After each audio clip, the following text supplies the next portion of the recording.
Okay, så det her oplæg, det skal handle om, hvorfor at vi rigtig mange behandler inden for stress, som faktisk selv bliver ret udkørte. Og hvad vi så faktisk kan gøre, hvordan vi kan arbejde anderledes, så det nærer os frem for at dræne os.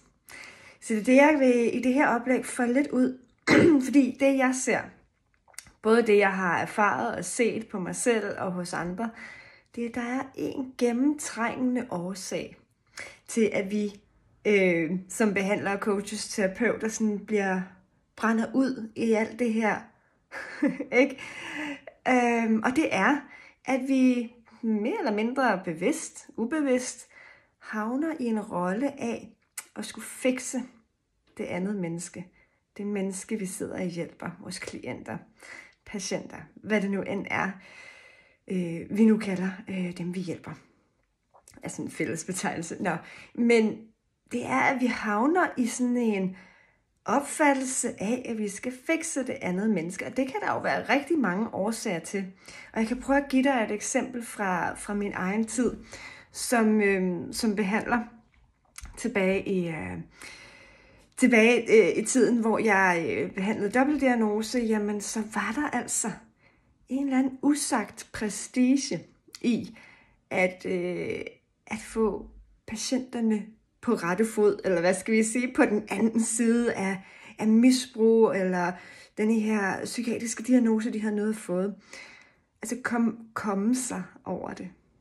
Der lå en prestige i, og det var ikke noget, der bare blev sagt, men den lå der, som værende det var prestigefyldt, hvis man havde været med som behandler til at få den her person, det her menneske på rette fod igen. Og så der lå noget socialisering ind i det kan være, du genkender det, hvis du er på en arbejdsplads, hvor I er flere behandlere. Og det gjorde, at jeg ubevidst, dengang i hvert fald, indtil jeg opdagede det, påtog mig sådan en rolle af, at jeg skal fikse. Og der sker en skævvridning i det. Der sker en skævvridning i forhold til ansvar. Og det er der, det hele ligger. Det er der hele årsagen til, at vi brænder ud. Det er, at der sker den her skævvridning af, hvem er det, der egentlig har ansvaret for, at dem vi hjælper får det bedre, eller lever mere bæredygtigt, lever mere i overensstemmelse med dem selv. Hvor ligger ansvaret? Og det er her, der sker en skævvridning, fordi det ender med, at hvis vi påtager os den her rolle af at skulle fikse, jamen så ligger ansvaret hos os. Så ender ansvaret med at ligge hos os for, at det her menneske, vi hjælper, får det godt eller bedre eller fantastisk, hvad vores referencer nu er, der hvor vi er og arbejder. Så kan du se det der. Så hele i det der ansvar, der ligger der også, hvem er det, der tager lederskabet for, at der sker en forandring, der sker en transformation, at der tager ansvar og lederskab, det hænger jo uløseligt sammen. Og det bliver skævvredet til at lægge på os som coach, terapeuter og behandlere, hvis vi tager den her fikserrolle på os. Hvad end det er bevidst eller ubevidst. Ret ofte har jeg set, det er meget ubevidst, hvad det er, der sker. Fordi jeg er ret sikker på, at du kan også godt mærke det selv. Der er jo ikke nogen af os, der med vilje eller sådan søger efter at tage andres ansvar på os og tage alt det her. Vel, vi har jo rigeligt i os selv. Så det er noget, der sker på et ubevidst plan, men samtidig også kan ske, fordi vi netop søger prestige. Fordi vi søger, og vi vil så gerne have. Det er også nogle gange de følelser, der ligger. Vi vil så gerne se, at det andet menneske får det bedre. Fordi vi kan se alt den potentiale, der ligger i det menneske, vi hjælper. Så vi vil så gerne have det lykkes. Og det er her, hvor vi nogle gange kan falde ned i, wow, okay, jeg prøver at fikse det her menneske. Jeg har lige pludselig fået taget alt det her ansvar på mig. Det er mega hårdt. Det tynger følelsesmæssigt, tankemæssigt og kropsligt. Så på den måde, så er konsekvensen jo, at vi udkører os selv ubevidst. Så det er her, at den måde, vi kommer ud af det på, eller den måde, vi kan vende hele denne her spiral af, og havne ned i fikseriet. Jamen, og noget andet er, inden jeg lige går videre, det er faktisk også det, der sker, noget helt andet, nej, ikke noget helt andet, men noget andet, der også sker i den her konstellation af, at vi vil så gerne fikse. Det er, at både os selv og vores klient faktisk også havner i den her offermentalitet, som vi mange steder også hører om. Denne her med, at vi bliver offer for de omstændigheder, der nu er. Fordi, kan du se, der er en lidt vildfaren ansvar og lederskab. Der er et ansvar og lederskab fra vores klient, som ikke har noget sted at bo, men vi kommer til at tage det på os lige i de minutter, timer, halve time, som vi hjælper, hvor vi har en samtale eller på anden måde terapeutisk er sammen med vores klient. Så der har det der ansvar lige et hjem at bo i, altså hos os, men efterfølgende, alle de andre timer i døgnet, der er det her ansvar og lederskab, det er hjemløst. Det har ikke noget sted at bo, og derfor så havner både os og vores klienter i denne her offerrolle, hvor vi ikke kommer nogen steder hen. Så det er sådan et billede af, at det kommer vi jo ingen vejen med. Det kan vi ikke gøre. Det kan vi ikke skabe en bæredygtig transformation. Der kan vi kun lige i nuet, hvor vi, eller i de minutter og timer, eller hvor lang tid vi nu er i kontakt med vores klienter. Der kan vi måske godt skabe den her transformation, og vi kan få den der oplevelse af, yes, det kører faktisk, og det kan godt være, at det også holder lidt længere tid efter, men jeg vil våge at påstå, at fordi det her ansvar og lederskab ikke har noget hjem, fordi vi er kommet til ubevidst at påtage os vores klients ansvar og lederskab, jamen så vil der ikke på en bæredygtig vis længere tid henne skabes en transformation, så potentialet både i os selv og vores klient faktisk blomstrer, og vi vil opleve, at vi bruger uanede mængder energi, og jeg må sige, at jeg kan da huske gang på gang, hvor jeg blev sådan helt, jeg blev enormt overvældet af, hvor hårdt det var. Jeg blev helt slået bagover, gud, hvad er det, jeg egentlig går og bruger min energi på?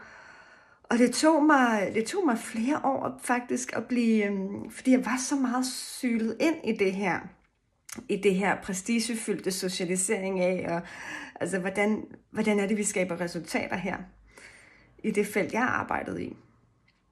Og den måde, jeg i hvert fald oplevede det.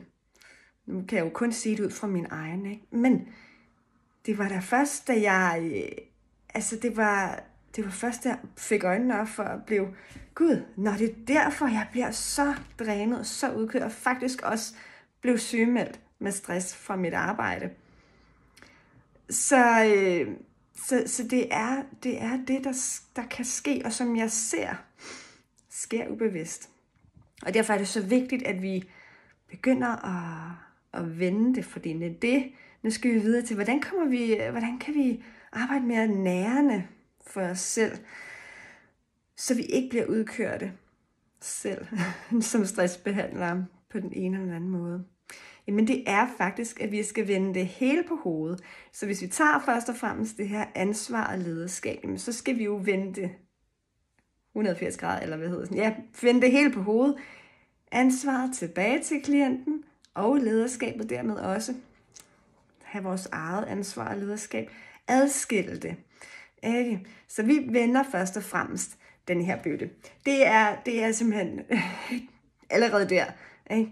Så er vi kommet rigtig langt. Så vil vi allerede kunne mærke enormt meget lettelse. Vi bliver, da jeg begyndte på den måde at arbejde, jamen, så kunne jeg jo mærke med det samme, hvordan mine skuldre blev lettere, og det hele blev bare på en helt anden måde.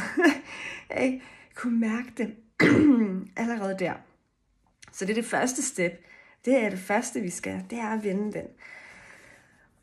Og der kan man godt i starten opleve nogle forhindringer eller nogle udfordringer undervejs, fordi det er en ny måde, vi måske møder vores klienter overfor. Jeg kan da huske en masse pudsy små opbrud fra de, det var jo så dengang patienter, hvor der var meget vrede, der faktisk blev rettet mod mig, da jeg begyndte at vende den. Og aktivt hele tiden sende ansvar og lederskab tilbage. Fordi der vil være en periode, hvor at det her, det skal vendes.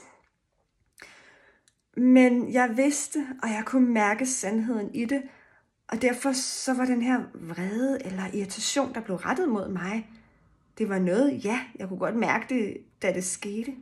Men jeg kunne på en anden måde lægge det fra mig, fordi jeg jo igen vidste, hvor ansvaret ligger. Så det er en øvelse. Det er den første. Det er virkelig, virkelig vigtigt, at vi gør det her. Og begynder at blive mere og mere bevidste om det. Opdage det. Opdage, når vi kommer til at påtage os det her fikserrolle. Ikke? Det er at sige, hov, okay, whoops, lige tilbage. Og ja, så kan det være, der kommer reaktioner, men det ved der. Og sådan er det. Og der er det, at vi igen ved, det er os. Vi har vores ansvar, lederskab. Og de har deres. Så det er det ene. Og så skal vi derefter, samtidig med, vil jeg sige, stille os i en guide-rolle, en guide-position, hvor vi guider fra krop, sind og sjæl. Alle tre dele. For det er også virkelig et af de steder, jeg ser, hvor vi kan dræne os selv, fordi at vi stiller os i en fikserrolle om at fikse meget fra hovedet af. Ikke? For hovedet kan rigtig, rigtig godt lide, sindet kan godt lide at fikse, at der er løsninger. Det vi skal til at vende os hen imod en guide-rolle, hvor vi guider, vi lyser, vi viser på krop, sind og sjæleplan. Alle tre planer. Hvilken vej er der af muligheder for vores klienter? Og så igen tilbage. Det er deres ansvar, det er deres lederskab om at vælge. Hvilken af de her retninger vælger de at tage? Og igen, så kan vi hver gang læne os tilbage i vores eget ansvar for os selv, og for vores eget lederskab til os selv. Og vide, at vi stiller os her i en guide-position. Så det er altså de to vigtigste positioner, eller vigtigste, steder at tage fat på. Det er hver gang, at du opdager, nu kom jeg lige til at tage et eller andet ansvar. Nu kunne jeg mærke den der trang til at fikse min klient eller patient. Eller hvad det er. Hvem det nu er, det menneske, jeg hjælper. Nu fik jeg den der trang. Jeg stepper lige tilbage. Ansvaret vender hver sin vej. Og jeg stiller mig nu i den her guide-rolle, guide-position.